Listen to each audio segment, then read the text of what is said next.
Il aura fallu attendre longtemps avant que la série Zelda ne quitte le support cartouche pour jouir des avantages du support CD. Si on peut appeler les jeux GameCube des CD. Mais vous m'avez compris, le truc rond et plat qui permet de stocker plus de données qu'un rectangle en plastique. Dans les années 90, Nintendo ont refusé cette technologie. Malheureusement pour eux, Philips ne se sont pas gênés, et ont créé sans vergogne de nouveaux jeux Zelda sur leur nouveau lecteur multimédia, le CDI. Les Zelda font partie des jeux les plus aboutis, riches et ambitieux de l'industrie. Nul doute qu'avec plus de ressources de stockage, le résultat n'en serait que plus mémorable. Mémorable, c'est le mot. Qui a oublié les cinématiques hilarantes de Zelda The Wand of Gamelon ou de Link the Faces of Evil? Que de bons souvenirs pour toute une génération élevée au YouTube Poop. Mais dans ce CD-ROM, derrière ce régal visuel et sonore, se cache un jeu. Un vrai jeu vidéo, avec un gameplay et un level design, souvent critiqué, souvent moqué, avec des arguments souvent répétés par ceux qui n'y ont jamais joué. Mais en faisant abstraction du passé, des préjugés, des moqueries ou de la nostalgie. Les Zelda CDI, qu'est-ce que ça vaut aujourd'hui ?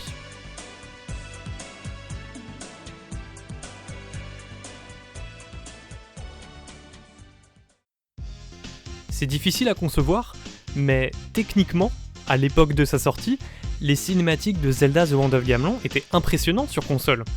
Parce que oui, c'est par ce Zelda qu'on va commencer.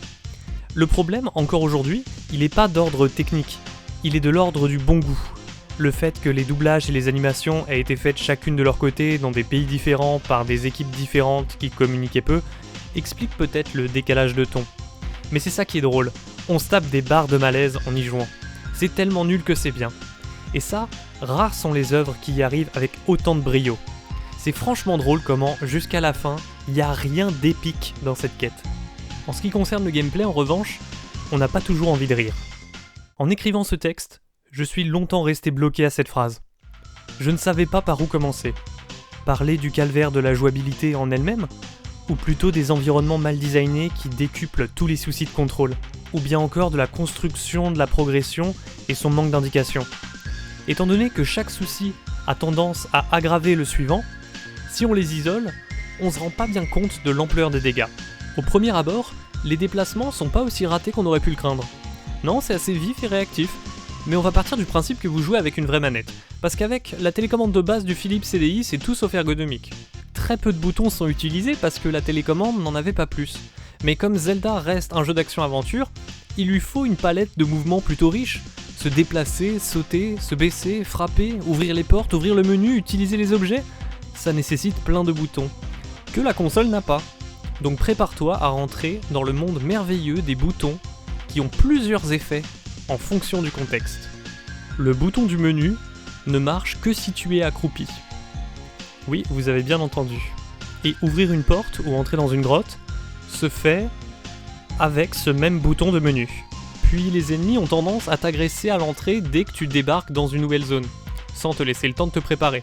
Donc ton réflexe, c'est d'ouvrir le menu pour aller chercher un objet pour te défendre. Mais comme t'es encore près de l'entrée, appuyer sur le bouton de menu, c'est comme si tu demandais au jeu de repasser la porte dans l'autre sens et de retourner dans la zone précédente. C'est le genre de galère qu'on a quand ta console manque de boutons. Et je parlais d'ennemis qui t'agressent. Le héros n'a aucune frame d'invulnérabilité après s'être fait toucher une première fois. Donc un seul ennemi peut te one-shot si son sprite traverse entièrement le tien. Ça te fera perdre une vie et tu recommenceras au début de l'écran. Après 3 vies perdues, tu retournes sur la world map et tu dois recommencer tout le niveau. Et croyez-moi, dans ce jeu, 3 vies c'est vite perdu. C'est sans doute la partie qui a le plus vieilli, ce système de vie qui t'oblige à recommencer encore et encore les mêmes niveaux, parce que c'est trop facile de se prendre des dégâts. Mais le pire, c'est d'arriver enfin au bout d'une zone pour se rendre compte qu'il va falloir y revenir plus tard parce qu'il nous manque un objet. Le jeu est avare en indices.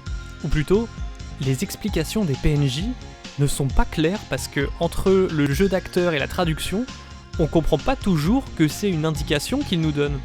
Quand il nous en donne une, alors on se retrouve à errer dans les zones, les refaire encore et encore, en quête de quelque chose pour nous débloquer. Je sais pas, un truc qu'on n'aurait pas vu. Et avec ces décors, c'est facile de pas tout voir.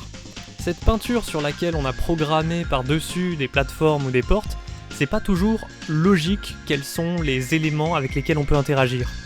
Comment savoir que, contrairement à tous les autres, ce muret-là, on pouvait y monter ? Comment savoir que c'est pas une bombe qui permet de faire exploser le rocher à l'entrée de la grotte ? Non, c'est 10 bombes jetées à la suite, sans que personne ne te le dise. Ce jeu brise un paquet de codes du game design, donc ça aide pas les problèmes de jouabilité qu'on a par-dessus. Mais miracle, il existe une version remasterisée du jeu, créée par la communauté il y a 2 ans.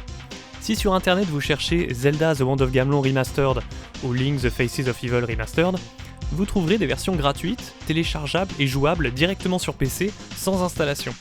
Même plus besoin d'un émulateur CDI, ces jeux n'ont jamais été aussi accessibles. Et ce à bien des égards, puisque plusieurs soucis ont été corrigés dans cette nouvelle version non officielle. Les gens ont patché les jeux originaux pour que le menu soit mappé sur son propre bouton. Plus besoin de s'accroupir.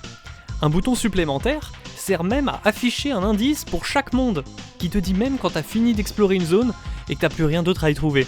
C'est tellement utile ça. Et c'est pas tout, maintenant les vies sont infinies. Tu vas continuer de mourir souvent, mais t'auras pas à recommencer le niveau dans son intégralité. Tu reprendras du début de l'écran à chaque fois. Et maintenant, simplement toucher un rubis permet de le récupérer. Plus besoin de les frapper avec ton épée pour les collecter. Parce que oui, c'est ce qu'il fallait faire dans la version originale. Donc c'est pas un remaster qui ajoute des choses très ambitieuses. Il n'y a pas des visuels, des niveaux ou des objets en plus. Les hitbox, la physique et le game design restent inchangés. Mais c'est pour dire qu'avec des micro-changements comme les vies infinies et les quelques indices supplémentaires, l'expérience est tellement plus fluide. Débarrassés de ces plus grosses lourdeurs, les 2 jeux s'enchaînent super bien en fait. C'est assez rythmé, et en 2 heures c'est bouclé. Il y a des musiques qui n'ont rien à voir avec Zelda, mais qui sont étonnamment réussies dans l'ambiance qu'elles confèrent. Elles contribuent à donner un charme supplémentaire à ces aventures. Quand on joue, il y a un côté addictif, satisfaisant, qui rappelle Metroid, à faire une zone, récupérer un objet qui permet d'avancer dans une autre zone, qui permet d'obtenir un autre objet pour un gars du village qui te donnera une clé en échange. C'est des logiques de progression très connues, mais ça fonctionne. On s'ennuie jamais, parce qu'il y a toujours de nouvelles cinématiques qui viennent te récompenser pour ta progression. Et quelle récompense mes amis! Il y en a qu'on voit pas souvent sur internet en comparaison avec les éternels. Il est écrit « Seul Link peut vaincre Ganon ». C'est génial! Je prends mes affaires! Je me demande ce qu'il y a pour dîner. Oh là là, je meurs de faim. Je pourrais dévorer un Octorok. Mais des pépites dans les dialogues, les jeux n'en manquent pas, que ça soit dans Zelda The Wand of Gamelon ou Link The Faces of Evil. Ce que je vois, je le dévore.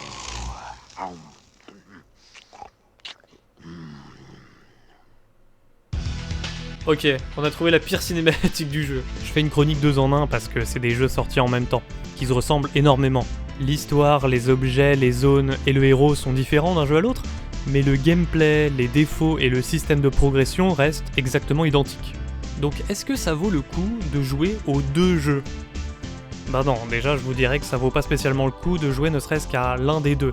Mais par curiosité, je vous conseillerais quand même plutôt le jeu Zelda, et pas Link. Link The Faces of Evil a l'air d'avoir été un peu plus rushé dans son développement. Il y a des cinématiques qui sont recyclées plusieurs fois, il y a du farm de boules de neige un peu chiant, et des phases avec bien plus d'ennemis et de projectiles que dans Zelda The Wand of Gamelon. Il est dans l'ensemble moins bon et plus dur, mais une difficulté injuste. Dans l'ensemble, c'est très clairement les pires jeux Zelda, mais à l'échelle du rétro gaming, on a connu bien plus mauvais. Là, je me suis quand même amusé, mais seulement grâce à ces versions remasterisées.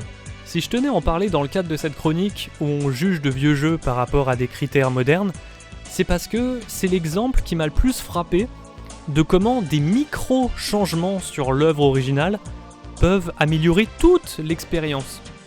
Et ça me fait prendre conscience qu'il y a peut-être des mauvais jeux de l'époque, ou bien des jeux qui ont simplement beaucoup vieilli, à qui il suffirait que de 2 changements sur une ligne de code pour les rendre plus appréciables par rapport à nos attentes d'aujourd'hui, même sans faire un remake. C'est en ce sens que je trouve ça important d'avoir des portages d'anciens jeux sur des consoles modernes. Par exemple, pouvoir couper les rencontres aléatoires sur Switch quand on explore dans un vieux RPG PS1 comme Final Fantasy ou Chrono Cross, c'est tellement plus en accord avec ce que j'attends d'un jeu en 2022 qu'automatiquement il aura moins vieilli à mes yeux. Je pense qu'il faut oser modifier des petits trucs à l'œuvre originale, même si c'est minime. Autre exemple, le premier Banjo-Kazooie sur Xbox 360, qui a réinversé le déplacement de la caméra, ou modifié la façon dont sont calculées l'obtention des notes de musique quand tu retournes dans chaque monde, ça améliore beaucoup l'expérience pour le joueur d'aujourd'hui. Ça augmente le plaisir, même sans nostalgie. Merci à ces Zelda Remastered d'avoir illustré ça. Après, les Zelda CDI sont pas assez bons dans leur essence pour que même des micro-changements en fassent des grands jeux. Mais ils sont finissables sans être désagréables, c'est déjà ça. Dans leur version originale, j'aurais pas peur de dire que ces jeux sont mauvais. Mais pour leur défense, bien que le CDI permettait de faire plein de choses qu'une console de jeux 16 bits de l'époque ne pouvait faire, il n'a pas été conçu comme une console de jeux vidéo. Il permettait pas de charger de grands niveaux, de faire du scrolling, faire défiler plusieurs plans à différentes vitesses. C'est pour ça que visuellement tout a l'air plat et figé sur cette machine. Les zones de jeu dans les Zelda CDI, c'est pas des vrais niveaux qui défilent en chargeant au fur et à mesure. C'est un seul grand tableau fixe sur lequel on zoome pour avoir l'impression de se déplacer dedans. Ajoute à ça le peu de boutons sur la manette qui limitait la richesse des jeux que les studios pouvaient produire. Et pourtant, les Zelda CDI sont les rares jeux du support à avoir essayé d'être de vrais jeux vidéo, plutôt que des logiciels éducatifs. Donc malgré tous leurs défauts, ça reste peut-être les meilleurs jeux de leur console. Si on peut appeler ça une console.